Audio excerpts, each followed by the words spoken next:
Hey there folks, welcome to Spectrum Pulse. We talk about music, movies, art, and culture. And today, it's a weird one. We're going to be talking about the self-titled record from Arca. So as an artist, I find Arca profoundly frustrating. I mean, when it comes to experimentation in modern electronic music that gets a lot of critical acclaim, you could make a very real argument that this Venezuelan producer is pushing into some intense, experimental, really challenging territory, full of melodic dissonance, off-kilter tunings, atmosphere that is warped and contorted into potent sonic experiences. He's a defiantly unique producer with a distinct sound and style that's won him a ton of critical acclaim, and yet he's also the sort that just frustrates me to no end. See, going back to his 2014 album Zen and his 2015 album Mutant, I keep circling back that despite all the weird twists and turns, Arca, he's often at his best when he grounds his experimentation in progressions that add a little bit of foundation or ground those crescendos. And sure, that might potentially deflect from the raw outpouring of organic feeling and emotion, as he describes a lot of his music, but you eventually start hearing some of the patterns in his compositions, and that sort of semi-improvised style just doesn't wow you in the same way. The surprise goes away, and thus,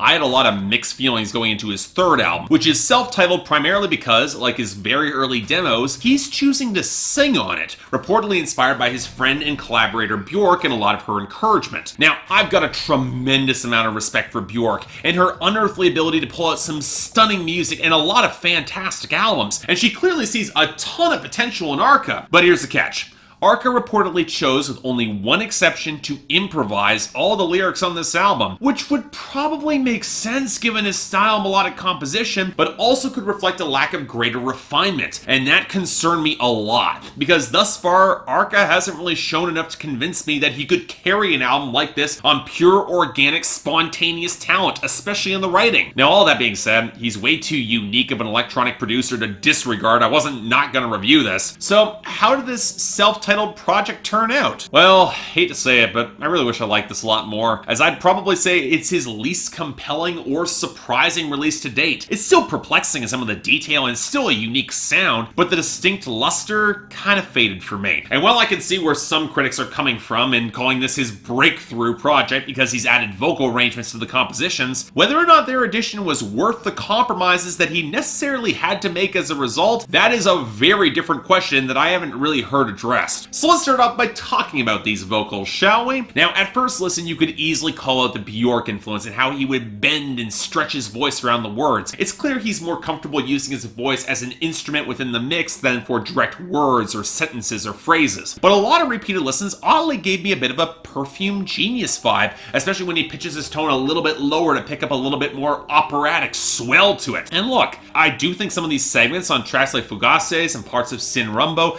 they work pretty well.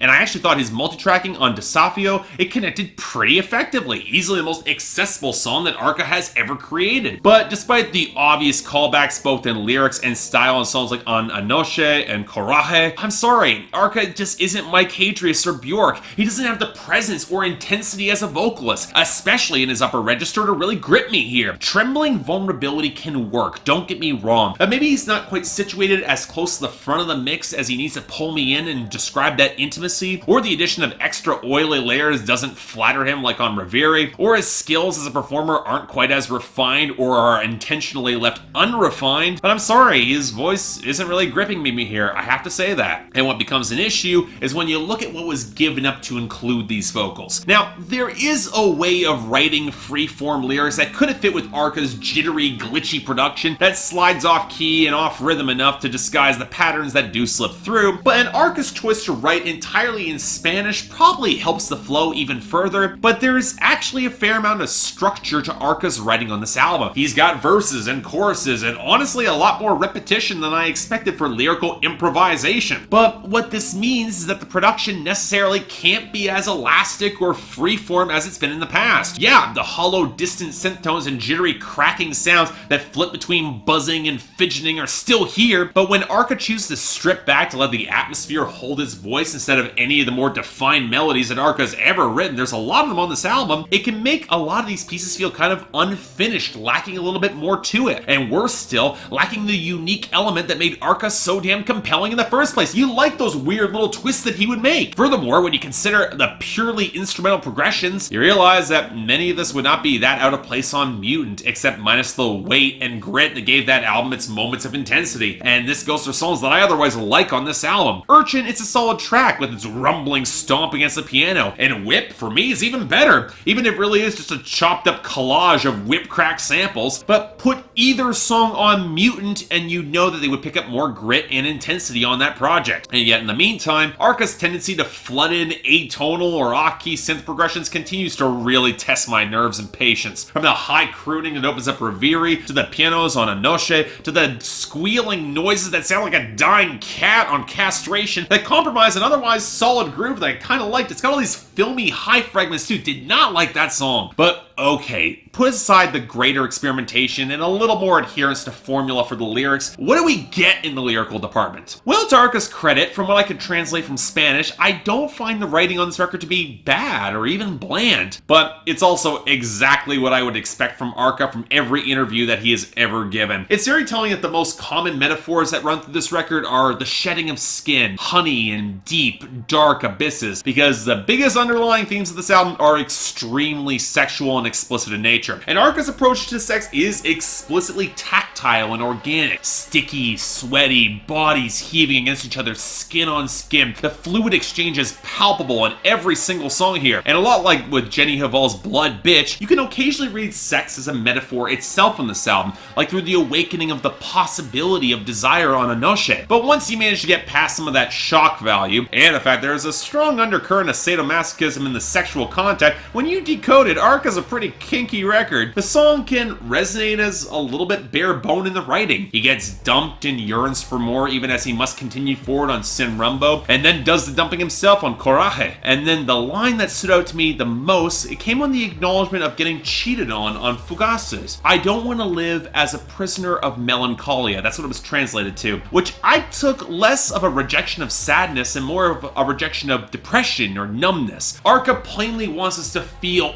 everything, shedding his skin to make the contact all the more vivid, embracing pain and ecstasy alike to the point where they just kind of blur together in his mind. And yet, for as starkly vivid as Arca wants to make all this feel, in comparison to previous albums, I'm not getting that same stark contact that he had. Mutant might have been a record full of sharp peaks and valleys for me, but the peaks they did resonate as having more of that grit that this album just seems to blur away in points. And that inherently highlights the problem of trying to get this raw and trying to pull in a sympathetic emotional reaction to some of his very real pain. If on some level he's kind of enjoying it, the pure hedonistic urge blunts the purity of the emotional response from the audience, and it further pushes us away. Now that's not saying from pure provocation Arca can't connect, but it doesn't feel as visceral or challenging to really get into territory that he hasn't otherwise explored better on previous work. And in pure hedonism, the most essential currencies are intensity and novelty. As such, for me, this is a 6 out of 10 and a recommendation, especially for those more enamored with Arca's artistry, but I would temper some of those expectations. This does feel like a different step, maybe a little transitional, possibly in a fascinating direction, but again, this record is only the start of that transition.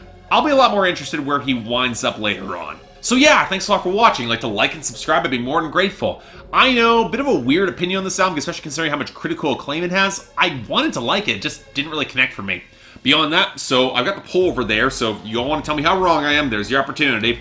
And if you guys actually have, like, if you want to buy the album, everything I said sounded interesting, links in the description below. Anything else I can do to improve my presentation, I'm all ears. And if you guys want to get more involved in my scheduling process, the link to my Patreon is right there, where 3 times a week you guys get to vote on my schedule, and once a week, people in the higher tiers get to add records to my schedule. More detail right there, but until then, I'm Mark, you're watching Spectrum Pulse, and I'll see you next time.